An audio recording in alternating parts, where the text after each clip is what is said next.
Welcome to my YouTube channel.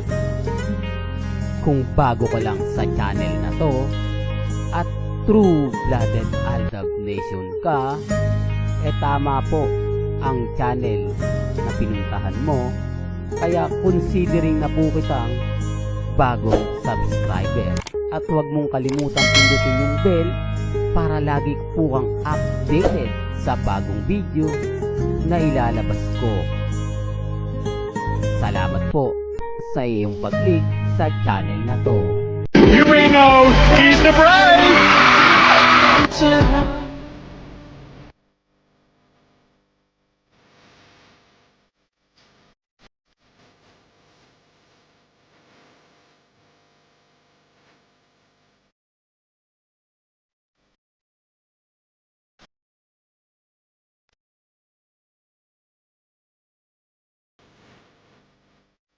Welcome back mga Aldab. Ito na naman po ang inyong lingkod, si Mr. Destiny. At siyempre panibagong update, panibagong mga kaganapan na pinag-uusapan na naman po sa social media.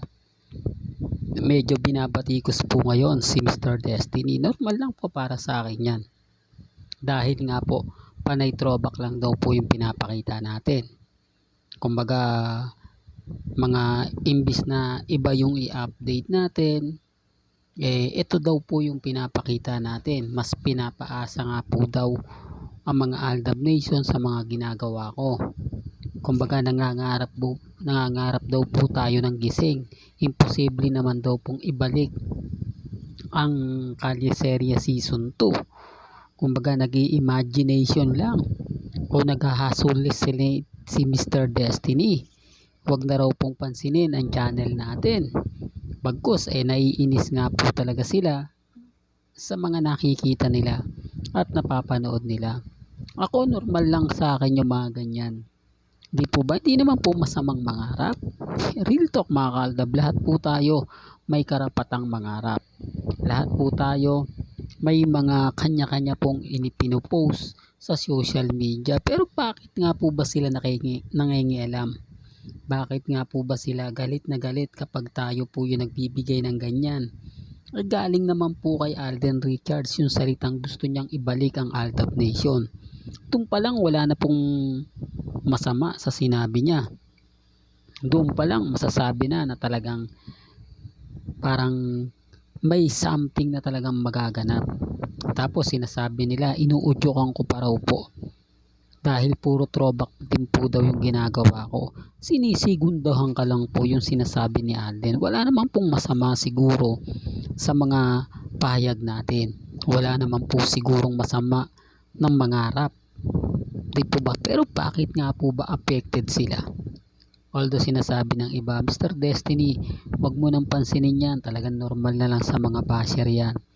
Paminsan-minsan kasi mga Aldab, kailangan natin mag-react. Kailangan nating isampal sa kanila yung katotohanan. Katotohanan na hindi po nila matanggap. Lalo na nga po kay Alden Richards na o kay Richard Paul Gerson Jr. na po nagsimula ang salitang gusto niyang ibalik ang Aldab. Si Mengay na lang naman po ang hinihintay natin magsalita. Said Bulaga. Di po ba? Natapusin na yung Sarsuela.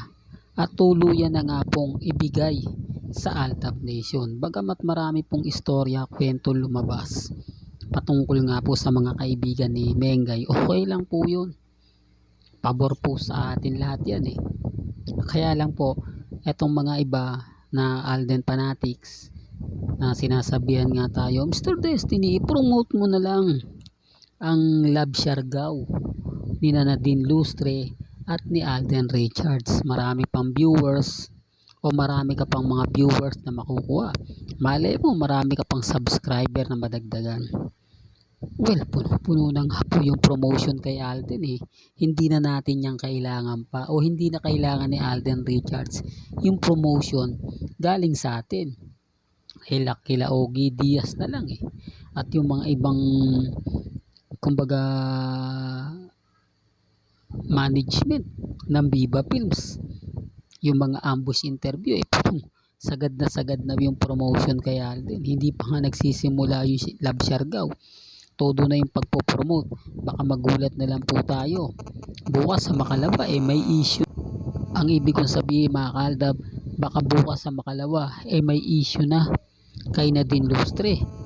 Hindi posibleng mangyari yan mga kaaldab. Lalo na po ngayon na talagang marami nagpaparamdam. Di po ba? Pero sa atin niya mga kaaldab, normal na lang po yung mga ganyan. Normal na lang yung mga pahayag at sinasabi ng iilan.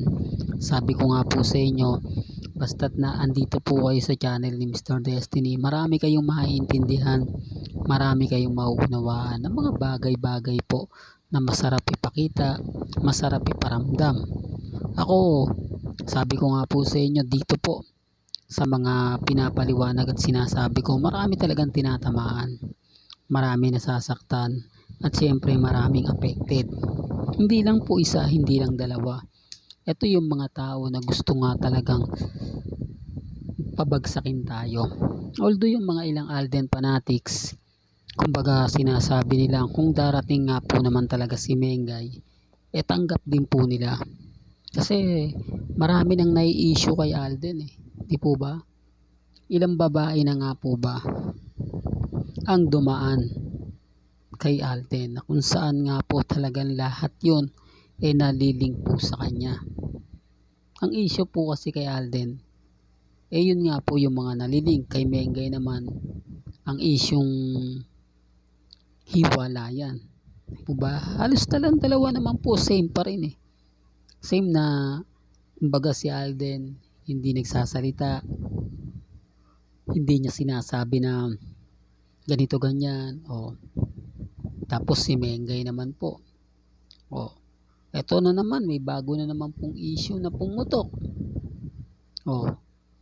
Marami na nga po raw, kumbaga sabi ng iba, mananahimik lang daw po yung Aldab Nation kapag nagkaroon na raw po ng anak si Mengay at si Congressman.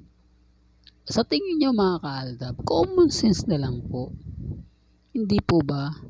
Ito nauna pong ikasal si Maine tsaka si Arjo. Ito sina Alex. Hindi po ba? At yung asawa niya, kamakailan lang namang kinasal pero meron na. Hindi po ba? Bakit yun mabibilis? Bakit yun may mga nauuna pa? Baka sabihin nyo, hindi ganyan, hindi pa siya qualified.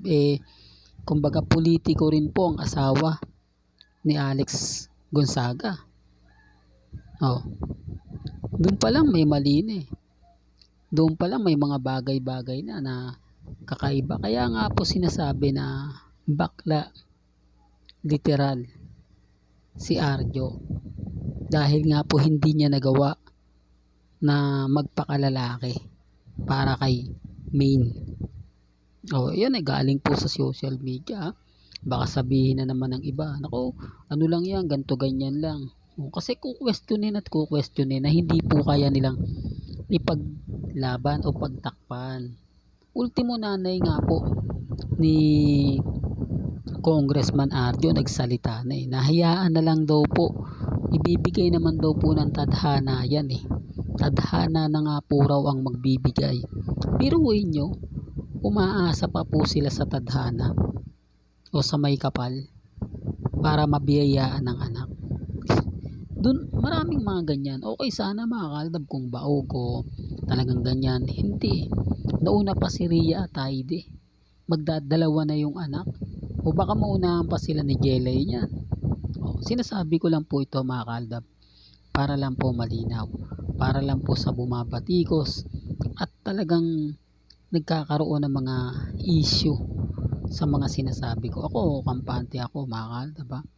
Laging updated naman po tayo, although throwback itong pinapakita natin, pero yung mga pinag-uusapan naman natin 101% real talk mga ka-Aldab. Well, hanggang dito na lang po ang ating latest updates. Kaya kung gusto nyo pa po ng pinaka-latest at sariwang update, abay tumutok lang po kayo dito po sa channel ni Mr. Destiny para updated kayo sa mga bago at sa mga latest na i-upload po natin maya-maya lang. Kaya kung bago ka lang sa channel na to at isa kang true-blooded Aldab Nation na nagmamahal kina Mega Tisoy, tama po ang channel na pinuntahan mo, kaya consider na po kitang bagong subscriber. At huwag mong kalimutang i-share ang mga video po natin sa mga mamis, sa mga titas at sa mga senior. Hanggang sa muli, salamat po sa panonood at pakikinig.